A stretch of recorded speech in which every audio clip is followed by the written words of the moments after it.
하나님께서는 이스라엘 백성들에게 가나안 땅에 들어가서 지켜야 될 의무와 책임을 말씀하시면서 또 땅을 분배하도록 명령을 하십니다. 그 이후에는 경계를 직접 설정해 주셨고 또 분배하고 감독해야 될 책임자도 임명해 주십니다. 먼저 50절부터 56절까지는 가나안 정복 전쟁과 분배의 원칙에 대한 말씀입니다. 그리고 1절부터 12절까지는 약속의 땅의 경계를 말씀하십니다. 그리고 13절부터 29절까지는 땅 분배 원칙과 책임자를 임명하십니다. 51절부터 53절의 말씀입니다. 이스라엘 자손에게 말하여 그들에게 이르라. 너희가 요단강을 건너 가나안 땅에 들어가거든 그 땅의 원주민을 너희 앞에서 다 몰아내고 그 새긴 석상과 부어 만든 우상을 다 깨뜨리며 산당을 다 헐고 그 땅을 점령하여 거기 거주하라. 내가 그 땅을 너희 소유로 너희에게 주었음이라. 하나님께서는 가나안 땅을 정복하기 위해서 가나안 땅에 들어갔을 때 이스라엘 백성들이 어떠한 원칙으로 땅을 분배해야 되는지를 말씀하십니다. 먼저는 원주민을 몰아내고 그들의 석상과 우상을 다 깨뜨리고 산당을 헐라고 말씀하십니다. 그리고 그 땅을 점령하여서 거기에서 거주하라고 말씀하십니다. 왜냐하면 하나님께서 그 땅을 복을 누릴 수 있는 소유로 주셨기 때문입니다. 하나님께서 이스라엘 백성들을 애굽에서 이끌어내신 것은 무슨 이유 때문입니까? 이스라엘 백성들을 구원하시기 위해서였습니다. 그리고 그들에게 약속의 땅을 주시기 위해서였습니다. 그들과 관계를 맺으면서 그들에게 복을 주시기 위해서, 그리고 이스라엘 백성들이 하나님을 높이고 하나님께 영광을 돌리는 그런 관계 회복을 위해서 이스라엘 백성들을 출애굽할 수 있도록 인도하신 것입니다. 이 과정에서 필수적인 것은 무엇이겠습니까? 그것은 또 십계명에 있듯이 하나님 외에 다른 신을 섬기지 않는 것입니다. 앞서 언급드린 것은 하나님 사랑과 관련된 본문이라고 할 수가 있습니다. 하나님 외에는 다른 신을 섬기지 말아야 할 것, 그리고 우상을 숭배하지 말아야 할 것, 여호와 이름을 망령되이 여기지 말고 안식일을 거룩하게 지키는 것, 그것이 이스라엘 백성들에게 주신 하나님의 언약의 말씀이었다는 것입니다. 그렇게 먼저 하나님과 올바른 관계를 맺게 될 때 하나님께서는 땅을 점령하여 거주할 수 있도록 그 땅을 또 복으로 선물로 주신다는 것입니다. 이처럼 이스라엘 백성들은 삶에서 하나님 한 분만을 섬기는 신앙을 가지고 하나님의 다스림, 하나님의 주권, 하나님의 말씀을 따르며 삶에서 모든 우상을 멀리하고 하나님을 인정하며 살아가도록 부름을 받았습니다.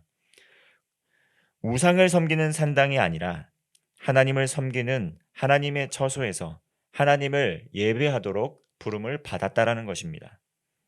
그리할 때 주어지는 복은 땅을 기업으로 받는 것입니다. 땅은 하나님께서 이스라엘 백성들이 하나님의 다스림을 받는 가운데 복을 누릴 수 있는 삶의 터전이었습니다. 그들이 서 있는 곳이 하나님의 통치와 하나님의 다스림이 있는 곳이었고 또 그곳에서 그들은 이스라엘 백성들은 복을 누리면서 하나님께서 선물로 주시는 것들을 누리며 살도록 부름을 받았다는 것입니다. 마찬가지로 우리의 삶에서도 하나님을 섬길 때 우리는 어떻게 해야 합니까? 하나님 외에 다른 어떤 것을 사랑하거나 다른 어떤 것을 마음의 중심에 놓는 것이 아닙니다. 우상을 숭배하지 않는 것입니다. 우리의 마음 가운데 하나님 이외에 가장 소중하게 여기는 그 무엇이 있다고 한다면 그것을 점검하고 그것이 하나님의 자리를 대체하고 있다고 한다면 하나님 한 분만을 섬기는 삶을 살아가야 한다는 것이죠. 그리고 하나님 한 분만을 섬기면서 어떻게 해야 됩니까?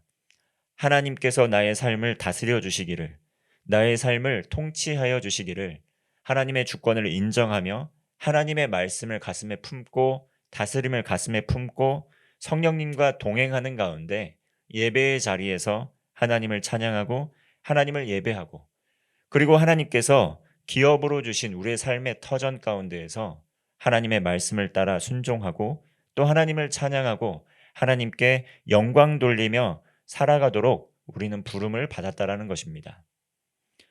이러한 삶을 살지 못할 때 우리는 땅을 기업으로 받지 못합니다. 우리의 혈기대로, 우리의 마음대로, 우리가 생각하는 대로, 우리의 본성대로, 우리의 탐욕 가운데 살아가게 될 때 땅을 상실하게 된다는 것입니다. 이스라엘 백성들은 먼저 가나안 땅에 들어가기에 앞서서 하나님께서 말씀해 주십니다. 너희 삶에서 하나님만을 섬기고 우상을 숭배하지 말고 그곳에 있는 원주민들을 다 몰아내라는 것입니다. 우리의 삶에 있는 우상은 어떤 것입니까? 우리의 삶의 처소에 있는 하나님께서 주시지 않는, 하나님께서 교제하지 말라고 하나님께서 구별하여 놓으신 우리의 삶에서 몰아내길 원하시는 것은 무엇입니까?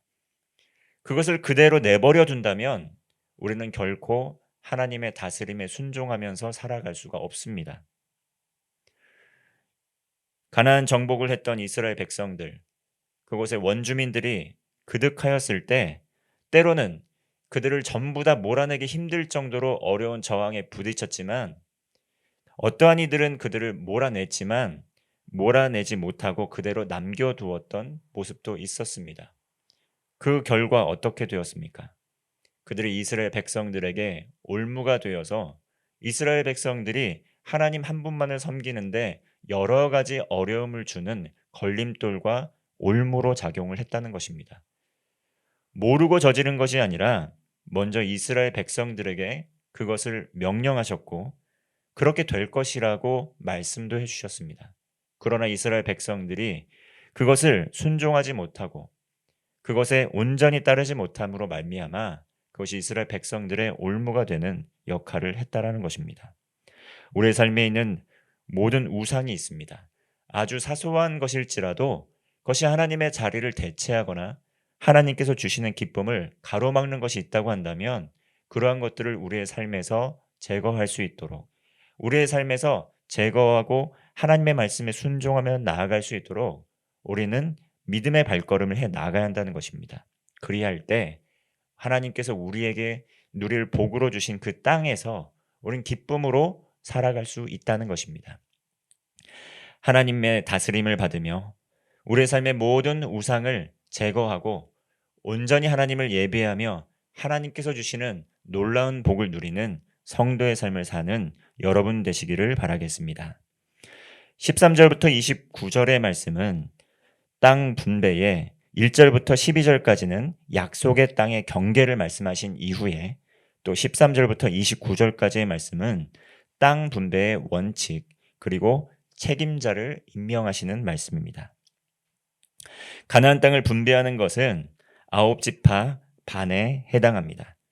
약속의 땅을 기업으로 상속받는 일을 감당할 대표자를 지파별로 선택하는 과정을 소개하고 있습니다.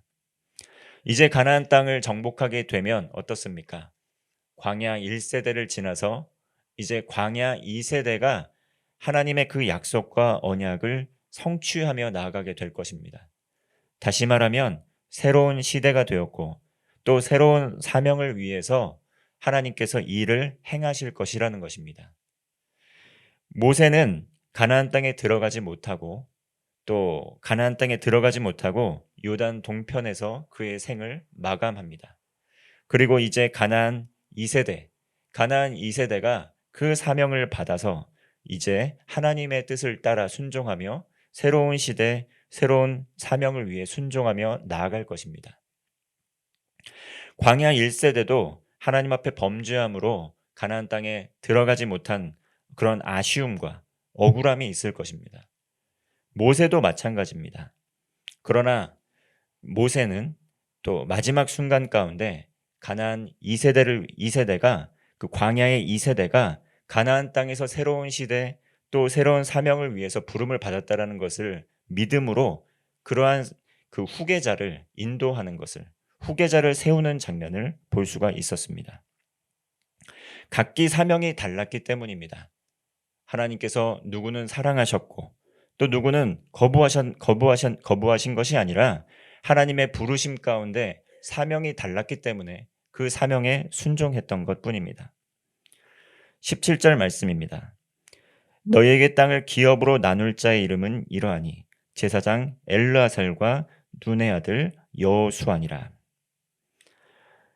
이제 모세와 또 아론, 이 모세와 아론의 세대들은 이제 지나가게 되고 또 제사장 엘르아살과 눈의 아들 여호수아의 시대가 임하게 됐습니다. 새로운 시대, 새로운 사명을 가진 그러한 지도자들이죠. 그러한 지도자, 리더십들입니다. 제사장 엘르아살 그리고 눈의 아들 여호수아. 이 특별히 여호수아 같은 경우에는 이 그의 이름의 뜻은 구원자라는 이름을 갖고 있습니다. 구약에서 여호수아는 신약 시대에 예수라는 이름과 같은 뜻을 갖고 있습니다. 다시 말하면 구약의 여호수아가 요단 강을 건너서 가나안 땅을 정복하며 또 그 땅에 있는 원주민들을 몰아내고 우상을 또 무너뜨리고 또 산당을 무너뜨리고 하나님을 섬기는 그러한 아름다운 터전으로 맡게 되는 거룩한 사명을 받았다라는 것입니다. 그러나 여호수아의 세대는 지나가고 그 땅 가운데 다시금 우상 숭배가, 그 땅 가운데 다시금 하나님을 섬기지 않고 하나님을 모르는 다음 세대가 나타났습니다. 그리고 왕이 세워졌고 또 이스라엘 백성들이 통일 왕국을 이루긴 했지만 결국은 그 왕 때문에, 그 왕의 범죄함으로 말미암아 이스라엘 백성들은 차례로 땅을 잃고 기업을 잃고 애국 잃고 또 아수르의 노예로, 바벨론의 노예로 전락하는 참혹한 결과를 맞이하게 됩니다. 그리고 신약 시대를 이르러서 이제 예수님께서 또 다른 구원자이신 예수님이시죠. 여호수아라는 이름, 구약의 여호수아라는 구원자가 실패하였고 신약 시대 때 하나님께서 약속해 주신 메시아 예수님께서 이 땅에 오심으로 말미암아 가나안 땅을 아름답게 또 회복시키는 것을 보게 됩니다. 예수님의 그 희생과 죽으심과 부활하심을 통해 이제는 그 이름을 믿는 모든 이들이 구원을 잃지 않고 영원토록 하나님 나라의 복을 얻도록 부름을 받았다라는 것입니다.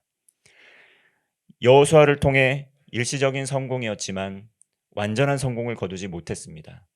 그러나 하나님께서는 그 각 사람 부르신 사람들을 사랑하사 그 구원의 계획을 끝까지 이루어 가셨고 예수 그리스도 안에서 모든 구원의 계획은 성취가 되었고 이제 그 예수님의 이름을 믿는 모든 이들은 구원을 받을 수 있는 특권을 얻게 되었다는 것입니다. 온전한 하나님의 나라가 예수님의 이름을 통해서 우리에게 이루어졌다는 것입니다. 오늘 각각의 성도들은 예수님을 믿음으로 말미암아 구원을 받는 특권을 누리고 있습니다. 그리고 우리의 삶의 터전 가운데 하나님께서 주신 땅에서 그 말씀에 하나님께서 주시는 그러한 성경의 말씀, 또 주님을 통해서 오늘도 우리에게 주시는 그 말씀, 또 성령님의 통치를 받으면서 살아가는 그 말씀을 통해 하나님께서 주시는 복을 누리도록 부름을 받았습니다. 구약의 시대에 여호수아가 그러한 거룩한 사명을 받고 땅을 분배하는 역할을 또 받았더라면 이제는 예수님께서 친히 우리의 삶의 주인이 되어주셔서 우리가 있는 삶의 터전에서 우리에게 땅을 또 허락하시고 그리고 우리가 있는 곳에서 하나님의 나라를 아름답게 가꾸어 나가도록 우리를 불러주셨습니다. 오늘 하루도 우리가 있는 삶의 터전 가운데 우리 주님 예수님을 우리의 삶의 왕으로, 우리의 삶의 제사장으로 또는 우리의 삶의 선지자로 초대하시고 성령님과 동행하면서 성령이 주시는 능력으로 하나님의 나라를 아름답게 가꾸어 나가는 성도가 되시기를 바라겠습니다. 기도하겠습니다. 사랑과 은혜가 충만하신 하나님 아버지, 오늘 이스라엘 정복, 땅의 분배의 원칙을 말씀하여 주셨습니다. 원주민을 몰아내고 우상을 다 부수고 산당을 제거하라고 명령하여 주셨습니다. 마찬가지로 우리의 삶에 있는 모든 우상을 멀리하게 하시고 모든 하나님을 섬기는데 방해되는 것들을 제거하게 하여 주셔서 하나님의 주권과 하나님의 통치를 인정하며 하나님께서 주신 땅에서 복을 누리는 성도의 삶을 살아갈 수 있도록 인도하여 주시옵소서. 성령님, 오늘도 우리의 삶을 다스려 주시고 성령님께서 이끌어 가시는 곳에 순종하며 믿음으로 반응하며 승리하는 하루 되게 하여 주시옵소서. 특별히 오늘 환우들이 있습니다. 아버지, 환우들의 삶의 자리 가운데 찾아가 주셔서 모든 또 수술과 치유의 과정 가운데 함께하여 주시고 하나님께서 위로하여 주시고 인도하여 주시고 낫게 하여 주셔서 하나님의 영광, 하나님의 은혜, 하나님께서 허락하신 곳에서 믿음으로 고백하는, 믿음으로 찬송하며 나아가는 온전한 치유와 회복의 과정이 될 수 있도록 인도하여 주옵소서. 우리 주님 예수님의 이름으로 기도합니다. 아멘.